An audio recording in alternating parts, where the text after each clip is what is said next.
Hey, SOJO. So we are in our staff meeting right now. We've just spent the last hour talking about the last 16 months.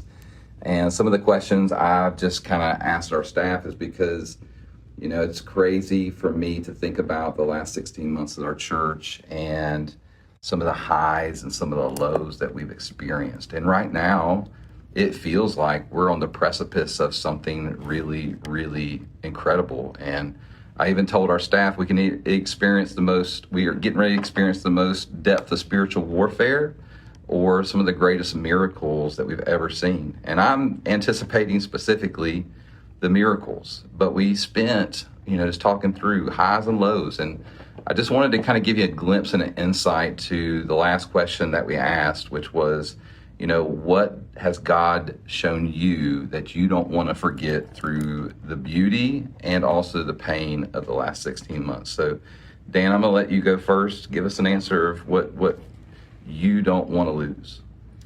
What I don't want to lose, of course, I kind of came in a little bit late. I wasn't on staff until August, and so I didn't get the full picture. But what I do know is this is a church that's a whole lot more focused than what it was before. And I would say that me personally, I'm a whole lot more focused than I was before.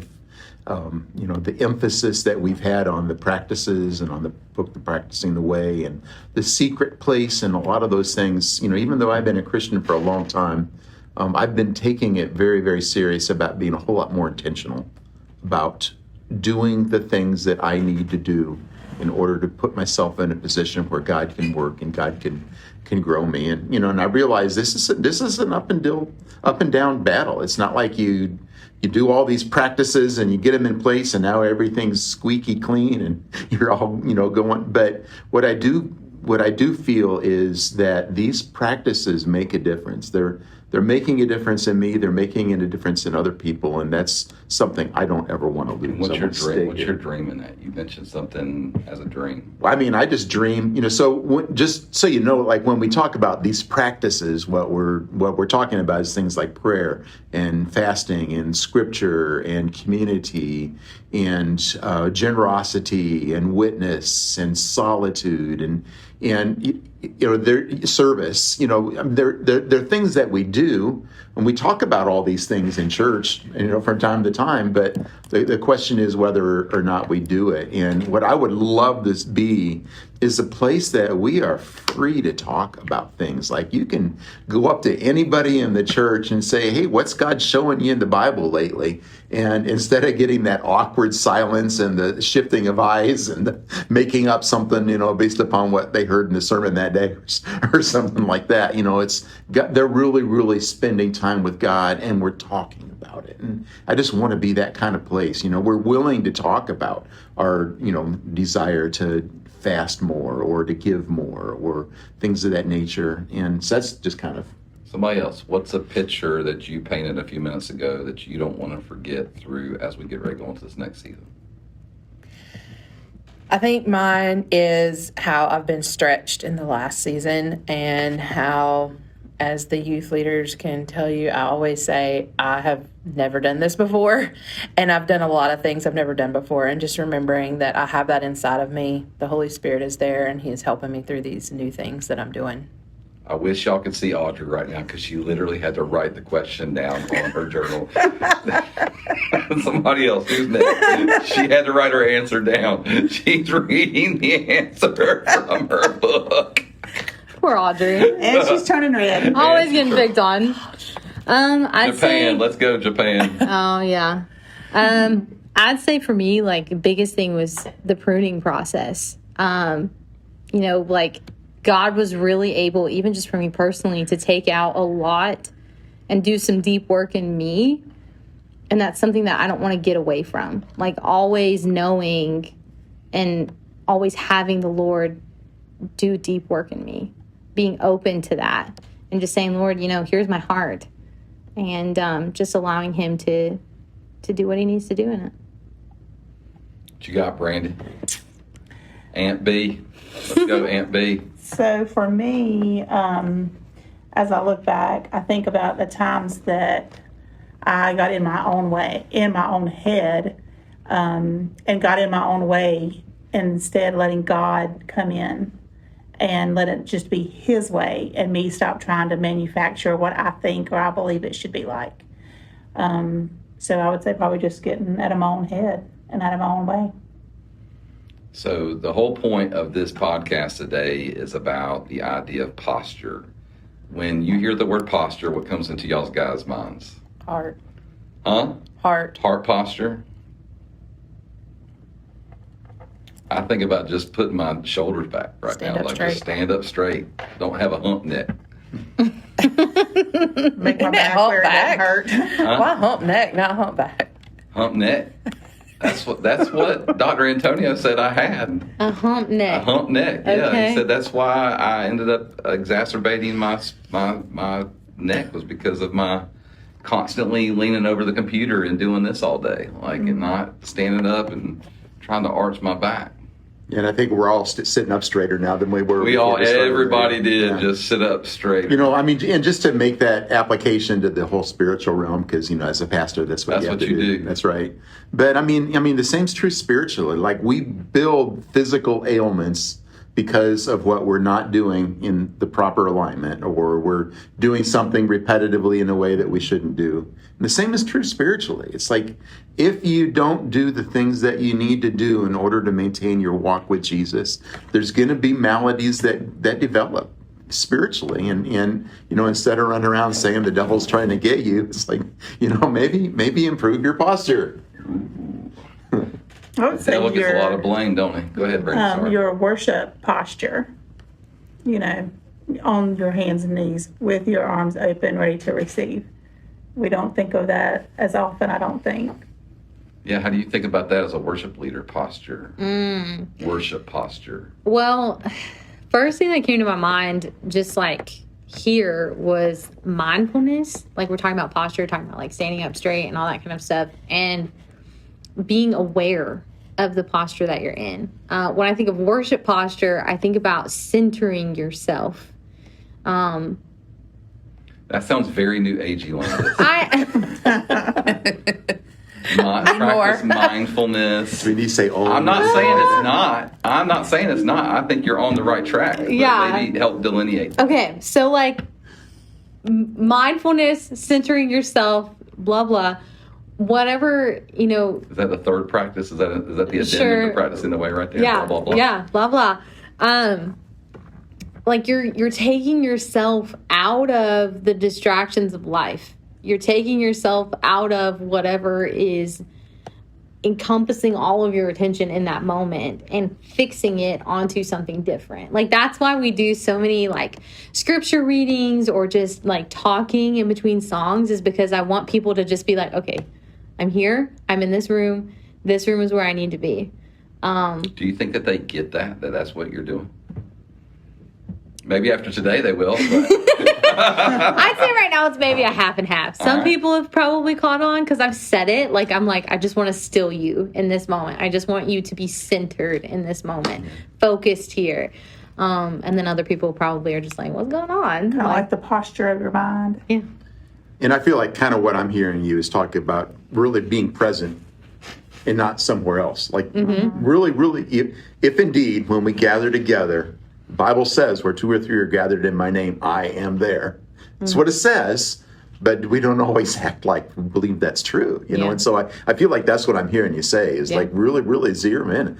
The presence of Jesus is here. This isn't about the music. This isn't about what we're wearing. It's about Jesus is here. Yeah. I think that's what I'm hearing. Yeah.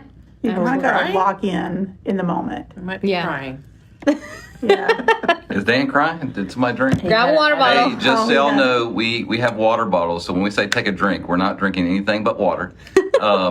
But we do have idiosyncrasies that we make fun of each other. Why don't you each just go around real quick and tell what people make you drink, what people drink.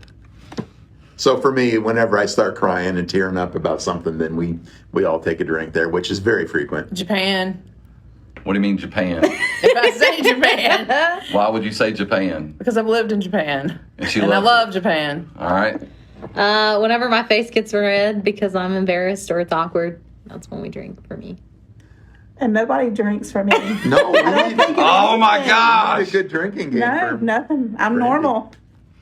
Who knew it? If I say trees, then Yes. everybody's taking a drink from me. Yeah. So we have to find one for Miss B over here. Yeah. I want to pick up on the idea of what Dan said, kind of connecting the dots of being present. You know, choosing intentionally is what I'm hearing you say, Landis. And it's not just about a Sunday morning. Yeah. It's a lifestyle is what you're saying when you're talking about practicing the way. It's a lifestyle of choosing to be intentional, to be able to hear and see and know our Savior. And as we go into this season, my heart, my deepest desire, you know, we have this Heart for the House offering. I definitely want you to come and give some money this weekend to sow towards it. But more than anything, I want your presence here. I want your posture here. And specifically, like you are anticipating what the Lord is going to do through this. So I want to ask y'all, like, what are you hoping to see, even as we go into this weekend with Kids Takeover and also Heart for the House? What is it that you're hoping to see from yourself first and then from the congregation? Long, awkward Let's all pause. talk at once here. I think Oh my gosh, Audrey's going to answer Wow, first. she's Come going on, bro. first. Something's wrong I with think this what we just talked about intentionality and thinking people in the congregation being intentional about coming in and being ready to worship and seek the Lord and see what he can do and be excited about that. And then for myself, being able to be confident and speak on the stage like I have to. It's just not my favorite thing, but I'm going to do it. So And proud. please remember, for us to get there, like I'm asking our church, shut it down Saturday at 5 p.m. Like start a Sabbath. Like I know that's going to be really freaky for a lot of people to actually practice Sabbath, but start thinking about how you can shut your world down at Saturday at 5 o'clock and spend time asking the Lord for his favor the next morning. Ask him to help you to run into somebody that you know, that you love. Ask him to help you to see the glory of what he's doing in this building. Ask him about how you can be a part of solving the bigger problem. But that preparation issue is really big for me, and that's one thing I really want our church to grab a hold of. What if everybody would practice a Sabbath? What would happen? What would happen? And I loved how you talked about that Sunday. Thank you. You know, Thank you. because I Say just more. Say more. well, I just, you know, so often people come to church because they want to get filled. And it's like, what if we start filling ourselves up before we ever get to church? What if we come to church and we're already all overflowing? Just imagine what kind of world that would be in. And it's like, we're not coming to take, we're coming because we're just so filled with the life of God that we just can't hold it in. And I just can't imagine what an environment would be like that. Now, does that mean that if somebody's not feeling that, we don't want them there? Yeah, no, it's okay to not be okay. No or yes? It's okay to not be okay. So yeah, if you're not that one that's all bubbling over and all that kind of stuff, that's fine, because we're a body and we love each other. And whenever one part is hurt, the rest of them gathered around. And that's just what I want to be. All right, somebody else, what do you want to see? Landis? Oh man, okay. I knew that was gonna happen. Oh gosh. Man, now I'm not the good on the spot thinker. It's not me. It's not Audrey this time. Join the crew. I think from a room standpoint, I want people to see, like, literally we are giving them our why. Like, visibly putting our why in front of them. Help them see what that means, because they probably have no idea what the... So, you know, like, it's Kids Takeover, but we've also got, you know, our students who are going to be a part of that, and then also, like, honoring our graduates.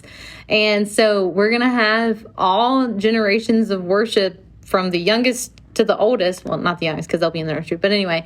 But we're going to have all different age levels in the room together, worshiping the Lord together.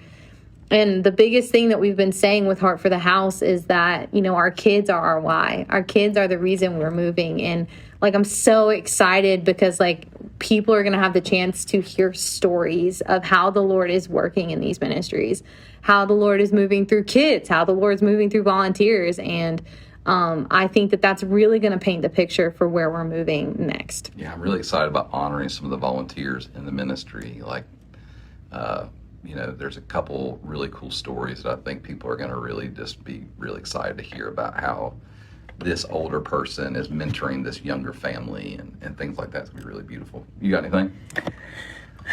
For what I'm thinking is, as I walk in the door, the first thing you always see is parking lot. And then you go in the front door and you see volunteers already. And then going from that to the kids, I don't know, it just reminds me of the sense of community for us. And as we're making a move coming up, that word community is just really standing out to me. How everybody is coming together this Sunday, everything from the smallest all the way to our older adults that are there, but just seeing us come together for one cause, one community, working together so that we'll be taking it outside the walls of the church when we get to the new. We are. But in the new building, it's going to be like, oh my goodness, I can just see the community over there. I just am so excited about that.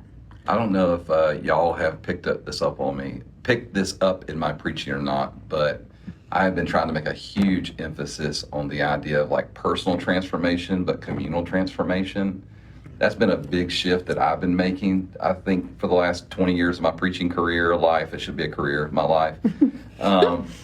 I've always emphasized what you need to do. Very personal next steps. And I think there's like that needs to happen. But like that community aspect, like I am so convinced that us being a community as a church is the biggest freaking thing that we have to go after. Like us knowing each other's names, us being in groups with one another, us knowing the issues, celebrating the good things and the bad things, and some of the beautiful things that I've seen in our groups in the last few weeks, just the ones that I've been a part of people struggling with things and the group carrying that person, or somebody going through something really beautiful and the group celebrating that. And like, there's no bigger picture than that on Sunday morning, which is I've been trying to really hammer our people because I see people coming less often, and that obviously means that they don't see the value of being and showing up for their community. And like, I'm asking you, if you're listening to this, be here on Sunday. Cancel your plans. I don't care. That sounds really harsh. I apologize. But like, you need to be in the room because like, you want to be a part of this Sunday, because when you walk through on the first Sunday at the new spot, you can say, I gave to this. I was there the first day. Go ahead. Yeah. Well, and just this whole picture of a body, you talk, it's not just individual spiritual life. We are a member of a body, whether we're a hand or a foot or a spleen or nasal passage or whatever it is that our role. I know, you have to get weird because look who's talking. I'm an armpit hair personally. Yeah, but it's like we need every part of our body, and when some parts don't show up, that means some functions don't get done like they need to be. Or some functions don't get supported. Yeah. Not just get done. Not just get done. Yeah, because the hand can't do anything if the blood's not getting out to it. Yeah.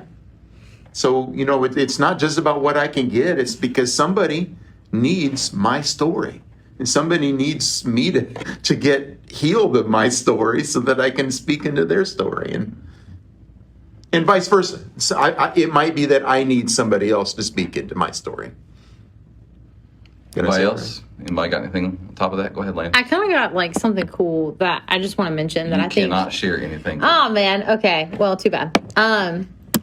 So like for me, even to take it personally, because I'm sure, you've got this group of people who are listening and they're like, well, they're the church leaders. Like they just have to say this kind of stuff.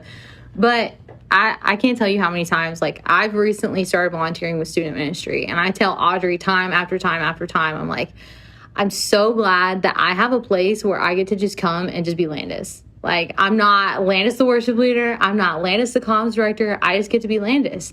I get to interact with kids.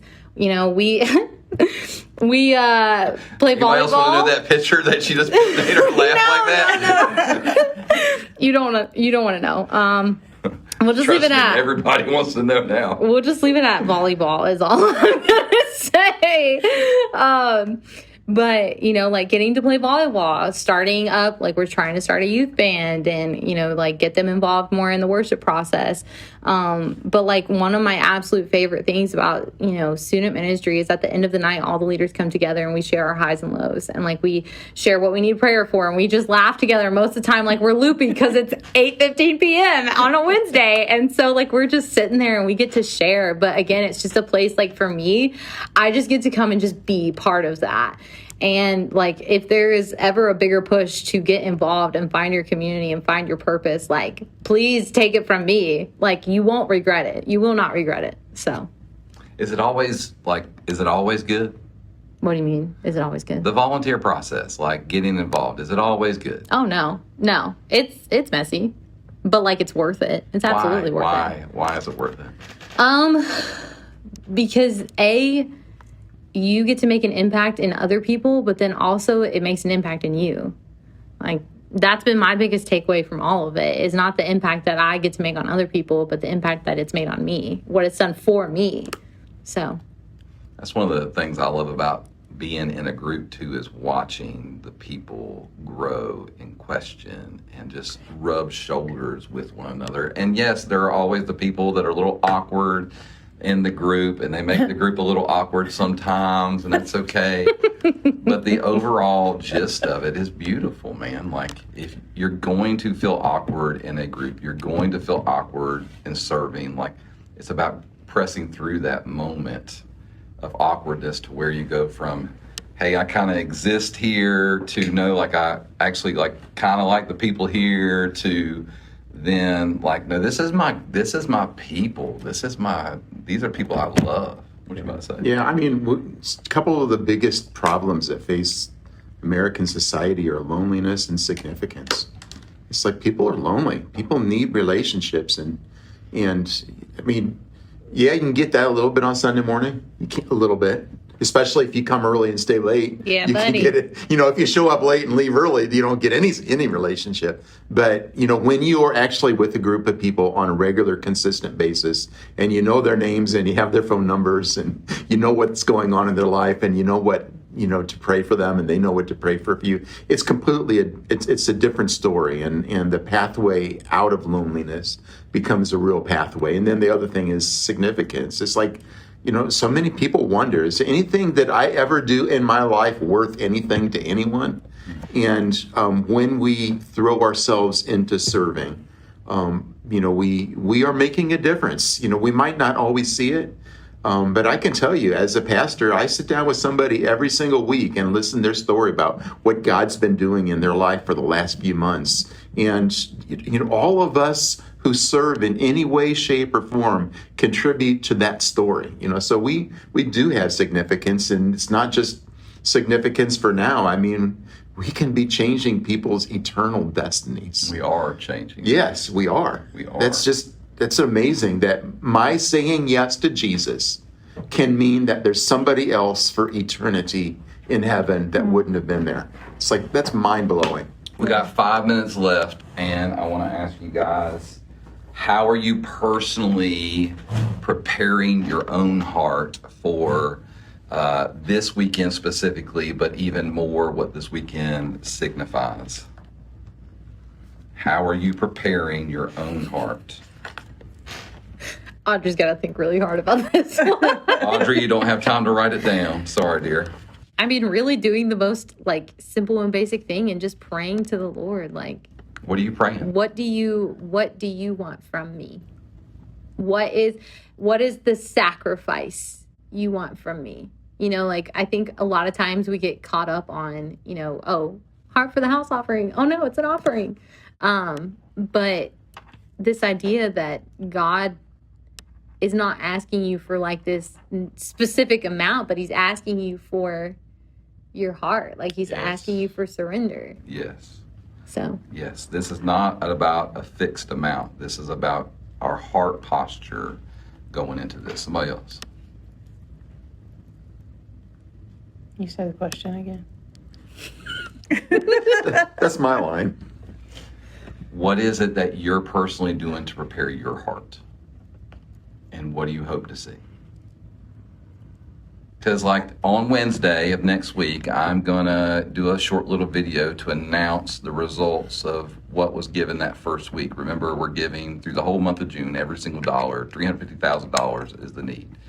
But more than anything, like regardless if it's $50 given to the Heart for the House or $500,000 given to the Heart for the House, what my major concern is not the amount that's given. My major concern is, did people show up and were their hearts present?